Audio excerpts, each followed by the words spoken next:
welcome to yet another edition of Time Pass with the New Indian Express. I have with me Swara Bhaskar, who always speaks her mind, acts beautifully, stands by what she says, and is one of the really few independent voices in the industry and indeed in society at large today.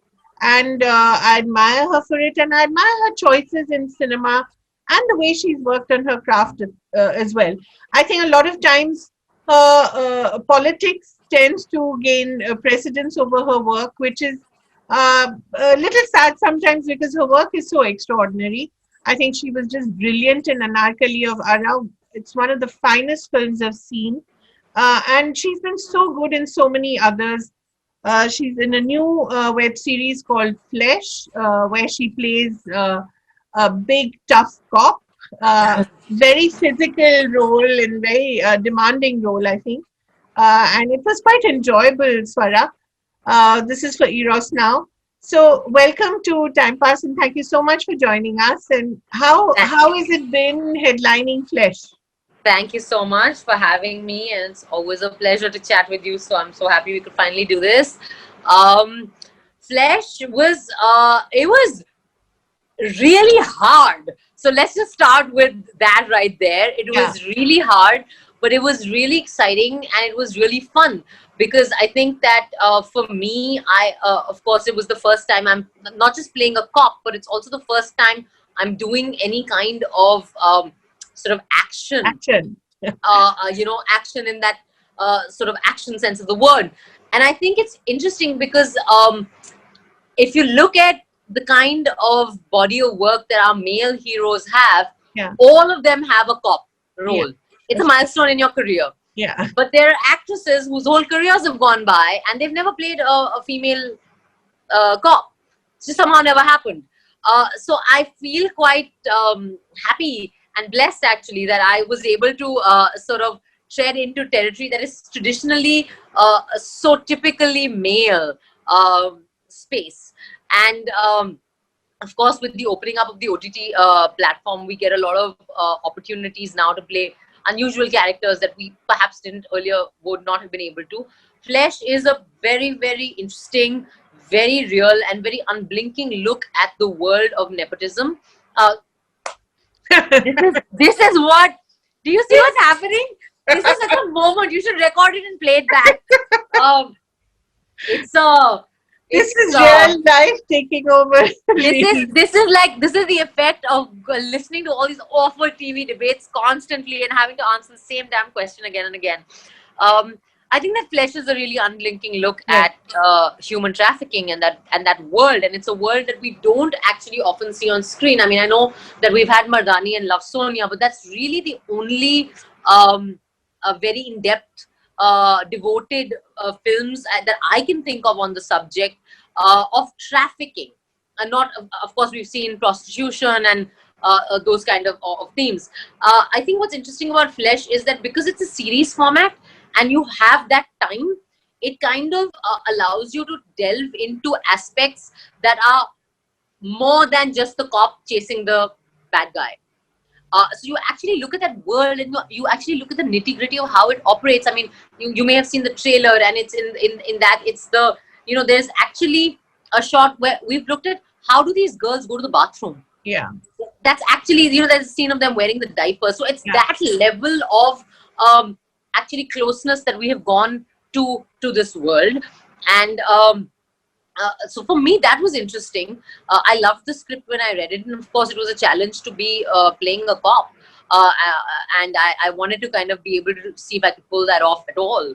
And I haven't seen the ready show, actually. I must tell you this, that I haven't seen the final edit and the post VFX and the post grading and the sound mix and everything. I haven't seen the completed show. So I'm actually really nervous because I don't know what the hell I've done. No, you've actually done very well. I saw the first 3 episodes.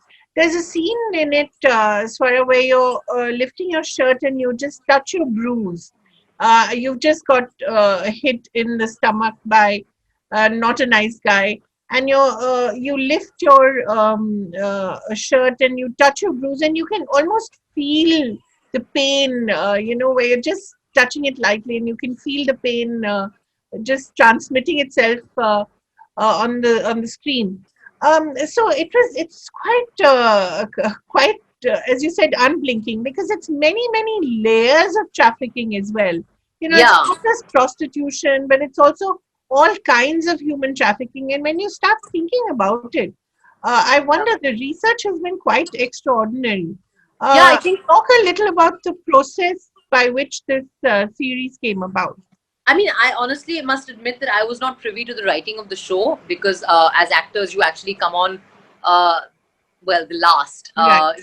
we're the last addition we're the last in and the first out. And this is what Yeah. people don't realize about Yeah. how we do the least amount of work and walk away with the most amount of credit, actually. But Danish is a friend of mine, the director, and so he was actually talking to me a little bit about the show even before, while he was writing it, and at that point I didn't know that I'd be in it. And it was interesting because he said that they a lot of what has gone into the show is actually based uh, on accounts of police officers and the NGOs that do these rescue operations. Right. So their real experiences and what they saw. And one of the things, and I can never forget this, that Danish told me, was that he said that, one cop actually told him that in somewhere in Bombay, in the suburbs, in Borivali, or in, one of somewhere in the suburbs in Bombay, so, in some sense, very much part of our city, they found a housewife who was running a prostitution racket. Like, she was not running a racket, she was renting her home after her husband went to work and her children went to school. So from 8 in the morning to 2 in the afternoon, she was alone at home and had this time free.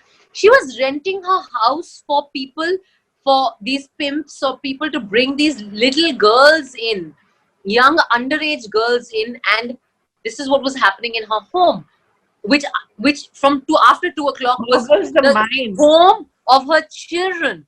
Yeah. So, for me, what is the most disturbing thing, and this is what I realized, and you'll see it while you watch the show, but also for me, while I was talking to the people, the complicity of civil society Yeah. in this nexus is actually the most disturbing aspect of it. Because, who are these people?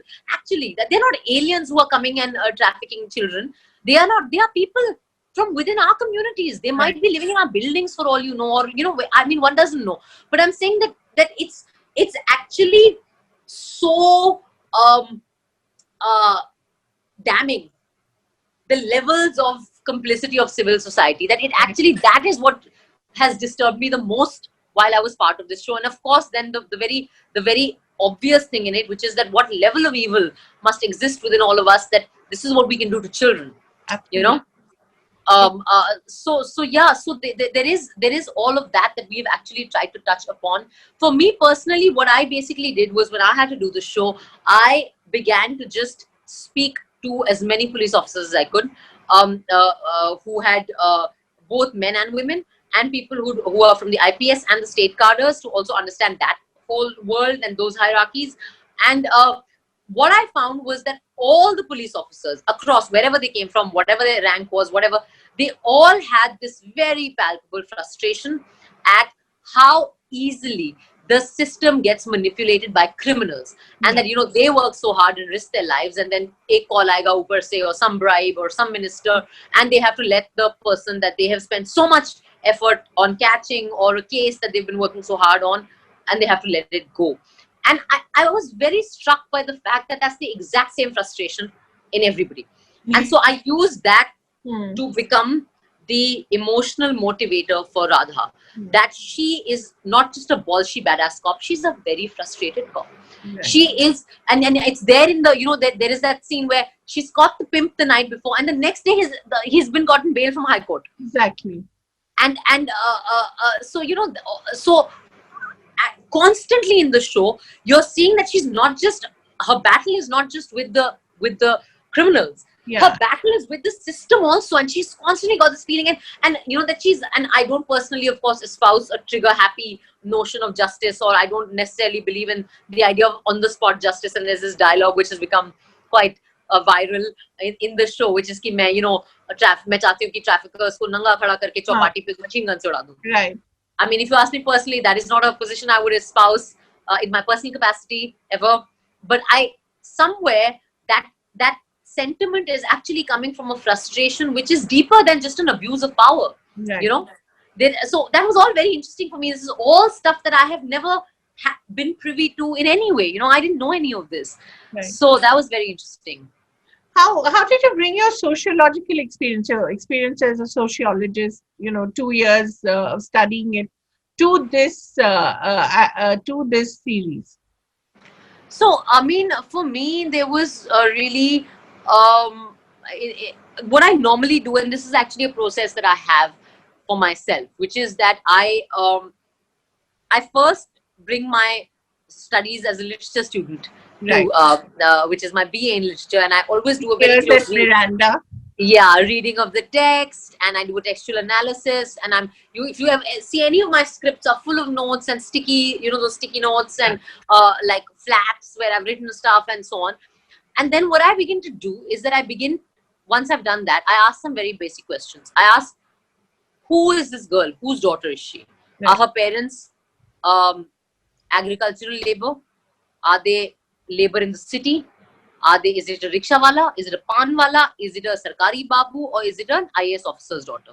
Or an upper middle class businessman's daughter? Or I mean, a businessman or an upper middle class person's daughter? What school did she go to? Did she go to a Hindi medium school or did she go to an English medium school?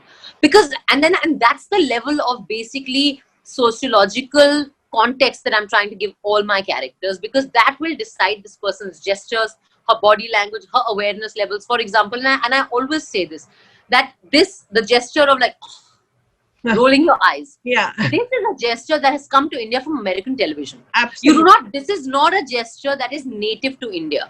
Or even this, yeah, the shrugging of your shoulders, this tilt of your head. These are all gestures that have come to us from the West. When you actually go into the interiors of India, or when you go into, now of course people are a lot more exposed, so even that is changing. But until the I would say TikTok generation, Indians, we talk, this is how we explain. We explain with our hands, Right. We're very animated people. We bob our head in a totally different way. So it's small things like this that I pick up. Like, for example, if I have to play, for example, now, and I would actually, this is something that I learned from NK Sharma when I was in Delhi in Act 1 and in IPTA. I had my senior, and of course, now dear friend Ravinder Randhawa, who's a writer himself. He's the writer of Hamid. And he was one of our seniors in IPTA, and he would always say that just keep looking at people's bodies. What do their bodies do? How do their bodies respond? Because that is what you have to soak that in. So I remember when I first came to Bombay, I was constantly looking at the machiwalis and how they were sitting. Right. On their haunches, and that comfortable, it's a horrendous position. It is such an uncomfortable position. Yeah. But for them, that is their most natural position. You will always find them, that is their resting position. Right. So, small things like this is what I would notice. I mean, of course, in the case of Radha, because she is ultimately an IPS officer, she's obviously an educated person. There is it was in some senses a familiar body language, because it's a body language I know. Right. I don't have to research it. But for Radha, I didn't have to. What I really had to work on for Radha, weirdly, was a couple of things, or maybe not so weirdly. One, how to hold a gun, because I freaking hated it, and I was a disaster at it, and I did not know that blank cartridges make some horrible noise. Right. And so I couldn't shoot without flinching, and that's the reason I really hope that they do a second season, because now I know what to expect, and now I will train properly for it, and I have these big plans of joining the shooting range in Delhi and taking lessons in shooting. I have understood the roots of my ahimsa. My personal ahimsa lie in being scared of guns. This is what I have discovered. I trained for running, because we had a lot of chase sequences in Danish. The first time I ran, Danish was like, "What are you doing? You're running like a girl." And I was like, "I am a girl." And he was like, "No, you're a cop." So I actually did classes for running with an athlete and with actually a boxer and Abhishek Sharma. And he taught me that, he was like, "No, you're landing on your heels. You should actually be landing on your toes." And how much to lift, how to land, where to put your body weight, how to move your hands. So I actually did classes for this, for running, because like I hope that the running has improved through the show, because I haven't seen it. So no, it looks pretty good to me. I didn't know that there were different kinds of running as well. This is new to Yeah, me. apparently, if you're sprinting, you have to your foot should land in a different way. If you're jogging, it should land in a different way. So I also had no idea of all this. But it's so fantastic. As an actor, you inhabit so many different lives. It It's is. exciting, but it's also really tough. I mean, for me, your transformation in Vday the Wedding was also a difficult thing because, again, you're playing someone who's clearly not from your comfort zone, right? Not You're at all. a very Yeah, rich, uh, yeah, snobby kid. I mean, not so yeah, snobby. She's quite nice, but a yeah. rich kid basically. Yeah, I So think that niceness was just basically my inability to be a snob. That's actually what it was. I but yeah, I actually, very strangely, ma'am, now that you say it, I have to say to you that Vire was amongst the hardest parts for me to play, because I think what has happened with me is that weirdly, like for typical actresses, the glamour zone is their comfort zone, right. and when they get out and they do the non-glamour thing, that's the big, like, oh wow, you stepped out of your comfort zone and you did all this. I But think for no, it's me, the opposite. it's the opposite. What has become the comfort zone is actually these really gritty Yeah, parts, whether it's a Nilbate or an Anarkali, or even in, even in some sense, Ranjana and Bindiya is a very rooted character. right. It's very earthy. Um, uh, for me, and at some level, even Rasbhari and uh, the characters I played in Rasbhari are very desi rooted Yeah, characters. yeah. So I take to that very quickly. Though I was terrified of Vire the Wedding. I existed, I shot in a state of terror, and I used to tell Ria that you ruined my life. I mean, for me, all my acting just got out in bloody wearing those clothes and doing that makeup, and I just couldn't. I mean, it was like a torture. But it was great because I think that everyone was like, you've never looked like this before. And I was like, yeah, I have never felt like this before. And I'd never done a role where there was so much prep was about dieting and Right. about losing weight and about looking a certain way. And then I just told myself that, Swara, when you're willing to go to Ara and go to dance troops and go in the middle of the night and watch these shows sitting alone with strangers and all these men around you, and or in Nilbate you're going to Agra and you're like, spending the days with these ladies who work in homes and walking with them everywhere, then I mean, you should just look at the dieting and Yeah, the part of your job. gymming and the body as your prep work. Yeah. That's all it is, and that's what I did ultimately. And I think it was great because it really opened. It kind of I think that everything you do teaches you something, about your own craft. And it was great, and I'm also very excited for V-Day too, because I want to be able to, again, now I know what I could do and what I didn't do well. So now I've identified that. Now I want to be able to, like, I think it's great that your career gives you a chance to sort of better what you have done already. Is that happening, Viri, too? Yeah, apparently. I mean, I only see it on Ria's Instagram and Karina's Instagram. They keep joking with each other, so I'm assuming something's happening. How exciting! But of course, the trouble with doing a movie like that is that even in your orbit, I hope not soon, it will be written that she did the first, perhaps, masturbation. Not even the first, but she pleasured herself on screen. Well, I think I definitely introduced the vibrator to the mainstream Yes, Indian scene for and sure. of course, it has astounded people globally, as if women don't pleasure themselves. But so often, Swara, what you do on screen, what you do off screen, always lands you in some sort of trouble. Trouble in quotes. But has it ever affected your parts, the parts that you play? Has your politics sometimes given you fewer choices? Does that happen sometimes?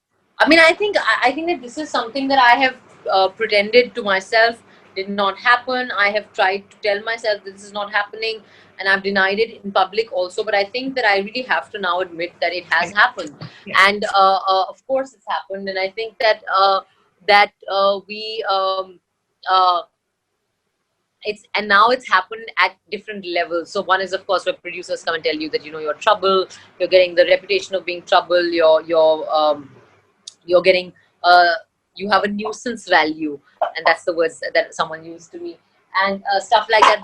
But it's also been in the form of people saying to me that um, actually saying to my managers or my agency that for something that we're actually dealing with, saying that no, I'm sorry, she's too political. We want someone apolitical. And I have a contract, a termination letter that says that due to your participation in CA and RC protests, it was a brand I was endorsing, and they did one Really? shoot, and yeah, and it said that you brought disrepute to our brand because of your participation in CA and RC protests. Because you stood for what you believed in. But honestly, ma'am, I feel like it's not. I mean, I actually have no hard feelings, and I don't blame either the producers or anyone, because the thing is that, are we really a society that respects freedom of opinion? We're not. We really are not. I mean, if look at what we do to our filmmakers. I mean, whether it's, and this is not even a party issue. This is not even a like, it's any government is like this. Exactly. It's not which party comes. I mean, I remember when Arakshan came out, and that was the Congress government. There was a whole bunch of states that banned it without watching the film. Yeah. They just banned it, like, and it was so bizarre. On the basis of the trailer, pro reservation and anti reservation, Right. both lobbies were protesting. I'm like, wow, this must be some other film only where both sets of people are protesting. So it's.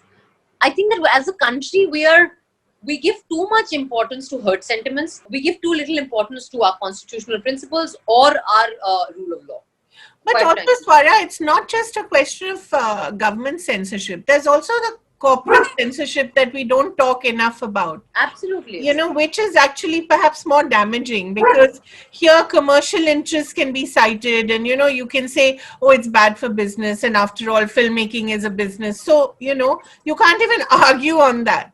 Absolutely. So I mean, and what I have actually seen is that as I said, that there is nothing to suggest that there has been any monetary damage to anybody by my because being in of your the scene. exactly. Yeah, I mean, Vday the Wedding was 100 crore plus film worldwide grossing, with 4 women leading it. and no hero. No So, hero. a lot of it is actually just perception. It's Yeah. just fear. It really, literally is so obviously the politics of fear mongering, Yeah. and making people seem unviable economically or otherwise. And actually, nothing in the numbers suggests that. I mean, with all the controversy that happened around Rasbhari is one of the highest viewed shows. Exactly. And people love it. So And people have liked it, and it was, I mean, it was in the top 10 trending the week that Dil Bechara released. right. And so it's just, but as you're saying that, like, most people are only going on shallow perception. None of this is really, I mean, if you actually sit down and rationally think about a lot of these things, we will not be so offended all the time, first of all. And I think we're just losing that space for any kind of rational, nuanced either thought or debate. But it's so wonderful that, never mind, the big producers or whatever, whoever they are, although you still get to work on the V-Rays of the world. I don't think you can have any bigger producer than Ria and Sonam. I think they're really smart women. They know what they're doing. But Absolutely. you look at the kind of work that you're doing in the digital space as well. Look at Flesh. You wouldn't get this kind of opportunity in cinema, at least not such a character arc. So I think increasingly... I don't have any complaints, absolutely. Yeah. And I think that it doesn't matter, no? Yeah, I mean, If weirdly... you find your space. I mean, I think that the thing is that, weirdly, despite all the controversies and so on, and all that rubbish, I have actually somehow, touch wood, and I hope it continues, managed to balance both film and OTT. Right. So it's kind of, I've actually been able to sort of balance that both quite decently, and I feel quite lucky for it. And I think that now, of course, I've also been now 10 years. This is my 10th year in the industry. My first release was 2010. Right. Madholal Keep Walking. And I think that now, because it's been 10 years and I understand things a little better, I'm actually looking for ways to turn a producer. Yeah. And I have... You haven't you, with your brother? I mean, yeah, we've launched this company, but I've been struggling with this one script for the last whole year. So I'm trying to write something because I want to produce what I've written. And so we're in the process of that. And of course, everything takes time. But yeah, that's what my next sort of aim for myself is. But how has storytelling evolved over the last 10 years, Swara, in the industry? Have you seen, we all talk about women-centric roles, etc., but they seem to be more the safer biopics, everything is in place. There's nothing that challenges the status quo. There's a particular kind of storytelling that is taking hold of the industry, which seems to be quite a safe kind of storytelling. It's very rare that something steps over the line. So, does that disappoint you?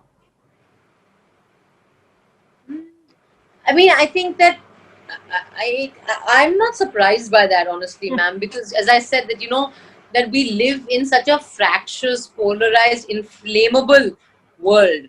I mean, now, and I'll cite two examples: the whole controversy around Padmavat and the whole controversy around Kedarnath, which everyone has conveniently forgotten. Yeah. But while Sushant was alive, the very people who are now claiming to seek justice for him were banning his film. Yes. That film was banned in Uttarakhand simply for showing a interreligious marriage. Right. Now, when this is how sort of inflammable the social context is, why would producers actually want to risk their investment?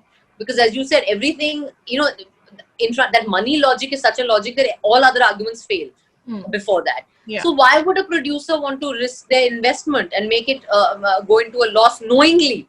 You know what I mean? So, there is a huge element of self-censorship that we are sort of gripped by currently. And luckily, I think for us, because of Flesh, and I noticed this, that even the trolls are not being able to troll me, because this is such an issue where really, I mean, how can you have an argument? How can you have a problem with? But they'll find something, Swara. Please give them a little time. Yeah. They'll have to wait for the release. So they'll not. Actually, they won't even watch it. They never watch anything. They're putting fake IMDb ratings and all this rubbish is going on. But I think that you're right. You're absolutely right. And I think that when you make the society and public discourse so brittle, then nobody is going to. Most people will not want to take a ponga. Right. You will have all these very palatable, very safe, very likable stuff coming out. Right. And that's really then you have to go into the digital space and hope that something exciting happens. But that is a place where exciting things are happening, and you can make them happen, isn't it so? Yes, but even that is now a space that they want to censor. Yeah, that is. So there is a whole debate now exactly around that because this was a space where actually you could see a little free storytelling, and you could have stories like a Sacred Games, like a Patal Lok, like a Leela, like a Flesh, in that sense, that now even that space is now going to get so severely restricted. But I mean, just look at this whole debate. Anti-Hindu. I mean, that boggles the mind. Yeah, you were saying, look at this whole debate on. No, I'm just saying everything. I haven't seen the film, but I was just reading some of the articles around Gunjan Saxena, that Kargil girl, and I was like, I mean, it's some individual person's individual story. Right. Now, why should the Air Force officers and retired officers and everyone take so much umbrage? That is her experience. That is her journey. Right. She's written a blog about it now. Right. She has a right to talk about it. It's almost like we just of course we've lost the capacity to listen to each other and to a difference of opinion. Now we're becoming a society where we can't listen to somebody's story also. Right. I wanted to ask you, how many cases do you have against you? Are there any? How many court cases are you fighting, or have they slapped against you? The thing is that I'm actually not fighting any court cases, because nothing. All this noise that they make, these are all petitions, and most of them are so silly and flimsy that they are not admitted even by the and some of them are just outright outlandish. Right. So it's actually, luckily, touchwood to date, I have never actually had to fight a court case, and I really hope that it continues like that, because I have no desire to khao jail ki roti. But there are a lot of people who would be quite happy to make you do that. I have to ask you, of course, about Sushant's case, and you mentioned him as well. What is going on in the industry right now? Why has everybody lost their sense of proportion, sense of balance? I mean, I think there's only a few people who've lost their sense of proportion and balance, and I think that they are But really, they're really. so vocal. I don't know what, I don't know who's getting what from from sort of this whole case and dragging it out like this. But as I've said, and I've said this publicly, that we cannot be in a situation where we as an audience assumes the role of jury and judiciary and justice. I mean, it just, there is a process in this country, and I think that actually the role that the electronic media has played in this whole thing, and to some extent certain print outlets as well, has been so damaging, and it has been absolutely shocking. Actually, it's inexcusable, and I think that yeah, it's really actually quite horrifying.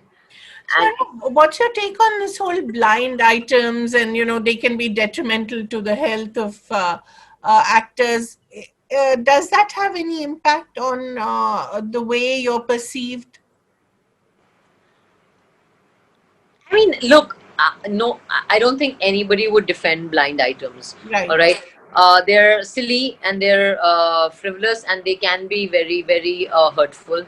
But I just want to say that this whole blind item thing. So two of the blind items that were being circulated as being about Sushant, one of them is actually about a different actor altogether. It's not even about Sushant. You know, and a lot of the times, I think that we also have to ask the question: why is it that papers put blind items? Who is reading these? You know, I think that it's that the audience is very conveniently forgetting their role as consumers. And I have said this again and again, and I'll say this again and again, that if you really love outsiders so much, please watch our films in theaters. Right. That is the greatest service you can do to us. Yeah. That is that is the biggest role. I mean, everyone is going on about Sushant now. Where was all these people when Sonchadiya released? Yeah. Where were all these people when Kedarnath was being sort of banned? Where were all these people when Byomkesh Bakshi had come out? So it's a very, I mean, this particular issue has been hijacked by people who have vested interests, and I feel very, very, very it's very tragic, and I think we are doing a great disservice to Sushant and to his memory. I wanted to ask you about your future choices and some of the things that you're planning to do now, apart from your own production, as you said. Is the way forward clear? Well, I'm actually I've ended up having a very productive lockdown, because I'm going to have 3 releases in this lockdown. Okay. So I had Rasbari great. on Amazon Prime Video at the end of June. I have Flesh on Eros now coming out on the 21st, of course, and I have Bhag Bini Bhag on Netflix. Oh. Which is going to be out in a few months. Then I have Sheer Khurma, which is a long short film that stars Shabana ji, Divya And Datta ji, Divya and me. Datta, yeah. A very lovely same-sex love story, beautiful film. So these are my releases, and as I said, I'm working on some very interesting projects. Of course, now we don't know when we'll be able to shoot again, so of course all the timelines have gotten skewed. But I'm very hopeful that by the end of the year, I will have something that I would have had a fairly large role in putting together, like behind the scenes. Hopefully by the end of the year, or as soon as we can get back to shoot, which is not clear right now. So you're writing something even as we speak? I've written some stuff, and we're now trying to put it together. Yeah. Thank you so much, Swara, for talking to us, and really for being yourself. Thank you very much. Pleasure.